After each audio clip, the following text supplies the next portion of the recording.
Hello everyone, आप सब कैसे हैं। मैं उम्मीद करता हूं कि बहुत अच्छे होंगे और अपनी पढ़ाई को बहुत अच्छे से कर रहे होंगे। मैं Akash Kumar Bhadana ICT virtual classroom में आपका बहुत बहुत स्वागत करता हूं मेरे प्यारे बच्चों। जैसा मुझे पता है मेरे प्यारे बच्चों, बेसिकली हमारी आपका जो है 10th क्लास है और 10th क्लास में हम लोग आपका देख रहे हैं ज्योग्राफी, और ज्योग्राफी में हमारा चैप्टर चल रहा है 7 और राष्ट्रीय अर्थव्यवस्था की जीवन रेखा की हम लोग बात कर रहे थे। बेसिकली हम इसमें good and services and production की हमने आप आपका बात की, और कंज्यूमर और आपका ट्रेडर और कौन कौन से ऐसे मीडियम है जिनके माध्यम से आपका ट्रेड होता है उनके हमने जानने का प्रयास किया। तो हमने देखा जल, थल और वायु, ये तीन ऐसे पैटर्न है जिनके माध्यम से क्या होता है, आपका ट्रेड होता है। हमने national highway, state highway, district highway और प्रधानमंत्री ग्राम सड़क योजनाओं के बारे में हमने पढ़ा। इन सबको पढ़ने के बाद हमने देखा कहाँ कहाँ से कितने लंबे हाईवे निकलते हैं। हमने देखा NH44 सबसे लंबा हाईवे है, और NH44 के बाद हमने देखा NH27 सबसे लंबा हाईवे है। इन सबको देखने के बाद फिर हमने सीमांत सड़कों को देखा कि 1960 में डिपार्टमेंट बना। भारतीय रेल की स्थिति को आकलन किया कि भारतीय स्थिति क्या है और भारत रेल नेटवर्क के मामले में कौन से नंबर पर है। भारत के कितने आपके 17 जोन बनाए गए रेलवे के, हमने इनको पढ़ा। बड़ी लाइनों के बीच के रूट और गेज की दूरी क्या होती है, बड़ी लाइन, छोटी लाइन, इन सबको हमने आपका देख लिया। और पाइपलाइनों की इत्यादि की हमने बात भी की। इन सबको देखने और समझने के बाद हमने इन सब चीजों को देख लिया। ठीक, जल परिवहन की हमने बात करी कि जल परिवहन क्या है, किस प्रकार से जल परिवहन है, ये हम देख रहे थे। जल के माध्यम से कितने वाटरवे हैं, कितने नेशनल हाईवे हैं, कैसे नेशनल हाईवे मतलब जल में भी नेशनल हाईवे है, क्लियर है, उनको सबको देखने का प्रयास किया था। चलिए,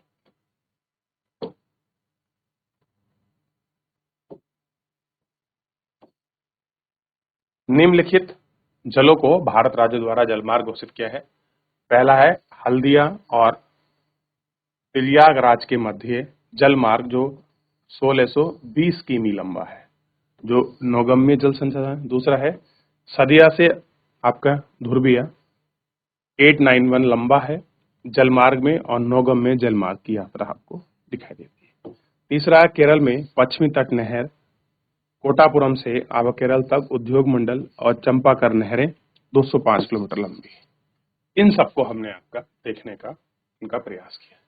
ठीक है, देखिए आपको जलमार्ग से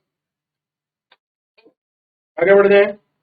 काकीनाडा और पदुचेरी नहर स्टेजेस के साथ साथ गोदावरी और कृष्णा नदी का विशेष महत्व रहा। मताई नदी, महानदी के डेल्टा चैनल, ब्राह्मणी नदी और पूर्वी तटीय नहर के साथ साथ ब्राह्मणी नदी का विशेष विस्तार इतने किलोमीटर यानी कि 588 किलोमीटर राष्ट्रीय मार्ग है। कुछ अंतर जल मार्ग में भी हैं जिन्हें आपका परिवहन होता है। मांडवी और जुआरी और कदम्बरी सुंदर, बराक और केरल के पश्चात है।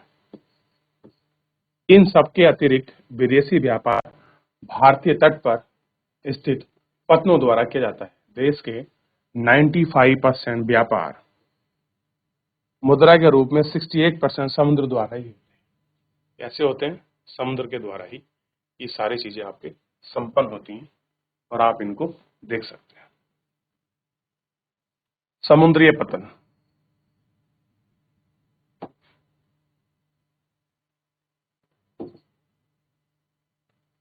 भारत में 75160 किलोमीटर लंबा रेल तटीय मार्ग है, जो 12 प्रमुख मार्ग और 200 मध्य छोटे मार्ग पतन है, जो आपका 95% विदेशी मार्ग में संचालित है।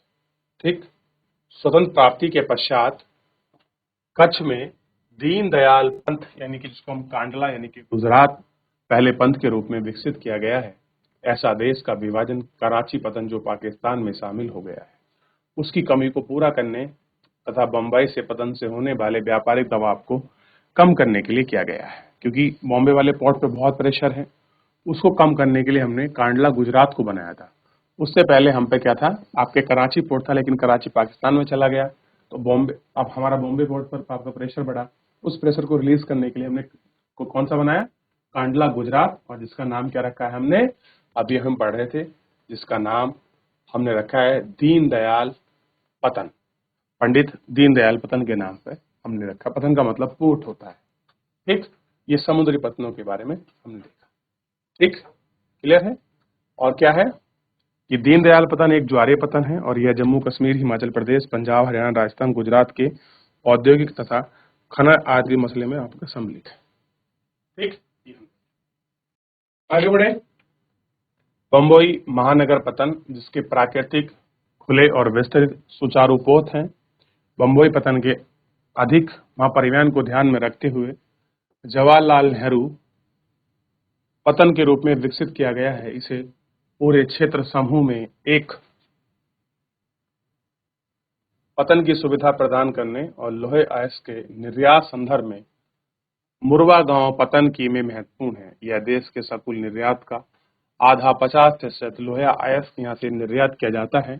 कर्नाटक में स्थित न्यू मंगलोर पतन कुद्रेमुख पतन से निकलने वाले लोहे का निर्यात करता है और सुदूर दक्षिण पश्चिम में कोच्चि का पतन है और यह लेगून मुहाने पर स्थित है।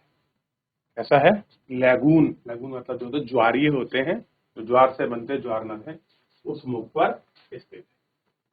क्लियर है? जैसे अब देखिए, जैसे यहाँ पोर्ट दिखाया गया है, न्यू मंगलोर पोर्ट पतन। अब आप देख सकते हैं किस प्रकार के पतन पोर्ट हैं, आपको दिखाई देंगे। क्लियर है? आगे बढ़े। देखिए, बड़े आकार के कार्गो को उठाने की सुविधा युक्त बीओ आपको दिखाई देगा। बीओ क्या है, किस तरीके से उठाया जा रहा है, आप इसको देख सकते हैं।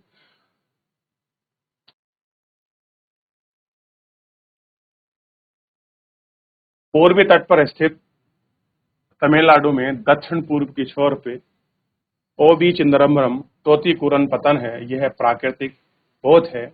इसकी पुष्टि भी अत्यधिक समृद्ध है तथा यह पतन हमारे पड़ोसी देश जैसे श्रीलंका, मालदीव आदि भारत के दक्षिणी क्षेत्रों में विभिन्न वस्तुओं के व्यापक रूप को संचालित करता है।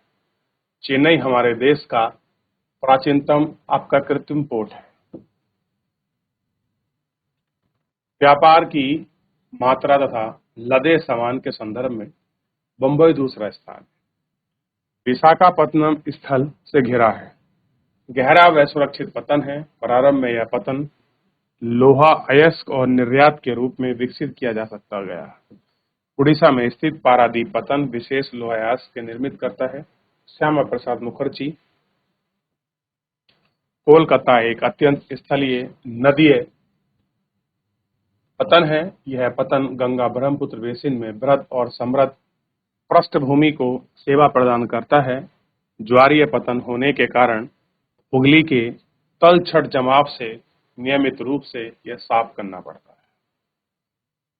कोलकाता पतन को बड़े व्यापार को कम करने हेतु हल्दिया का सहायक पतन के रूप में विकसित किया है। तो जो बड़े पोर्ट हैं, हम उनका प्रेशर कम कर सकें, इसके लिए हमने आपका उनके साथ छोटे छोटे पोर्ट को प्रयास किया है। अब जैसे आपके पूर्वी तट पर तमिलनाडु है, तूतीकोरिन को बनाया है, ठीक है। श्रीलंका, मालदीव वाले पार्ट है। कुछ हम लोगों ने विशाखापट्टनम, आपका बम्बई के बाद दूसरा पतन गिरा हुआ है, ठीक है। और इसके बाद क्या है, कुछ हमने नेचुरल भी हैं, कुछ हमारे लोहास्क हैं। उड़ीसा का पारादीप है, जिसको हम श्यामा प्रसाद मुखर्जी कहते हैं। कोलकाता का एक आपका नदिया द्वीप है जो आपका हुगली पर है। उसके अलावा दूसरा हमने बनाया है। तो इस तरीके से हमने सबको इनको दिखाया है, ठीक। और यही हमने बनाने का प्रयास भी किया। देखिए, बात कर रहे हैं वायु परिवहन की। आज वायु परिवहन तीव्रतम, आरामदायक और प्रतिष्ठित परिवहन का साधन है। इसके द्वारा अति दुर्गम स्थान जैसे ऊंचे पर्वत, मरुस्थल, घने वन व लंबी दूरी के रास्तों को सुगमता से पार किया जा सकता है। वायु परिवहन के अभाव में देश के उत्तर पूर्वी राज्य के विषय में सोच गई बड़ी नदियां, विसंचन धरातल, घने जंगल, निरंतर आती बाढ़ एक दूसरे सामान्य बात है। हवाई जहाज ने इसे अधिक अभिगम्यता यानी कि पहुंच की सुविधा उपलब्ध कराने का मतलब है अभिगम्यता।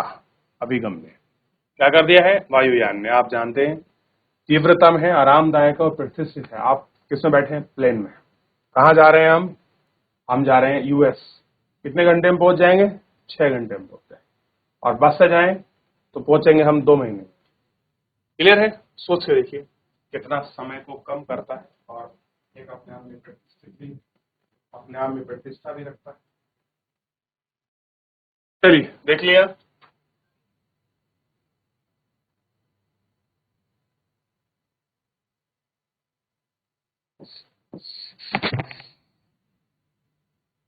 चलिए देख लीजिए। पूर्व राज्यों में वायु परिवहन के अधिक महत्वपूर्ण क्यों है? पवन हंस हेलीकॉप्टर लिमिटेड द्वारा पवन हंस, ये तेल और प्राकृतिक गैस आयोग अपेक्षाकृत में ये दोनों ही चलता है। पवन हंस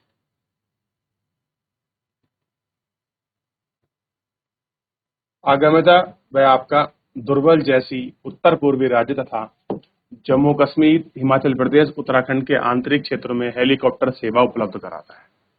कौन कराता है हेलीकॉप्टर सुविधा उपलब्ध? तो आप ध्यान रखना है, यही है वो पवन हंस। ये वो कंपनी है जो क्या करती है, हेलीकॉप्टर सुविधा आपका मुहैया कराती है उत्तराखंड।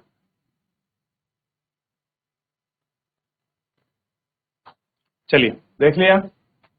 तो मेरे बच्चों, मेरे प्यारे बच्चों, फिलहाल जो है आज के इस लेक्चर में इतना ही। मिलते हैं नेक्स्ट लेक्चर में, तब तक अपना ध्यान रखिए, स्वस्थ रहिए, अपनी पढ़ाई को बहुत अच्छे से करते रहिए। मुझसे जुड़ने के लिए बहुत बहुत धन्यवाद।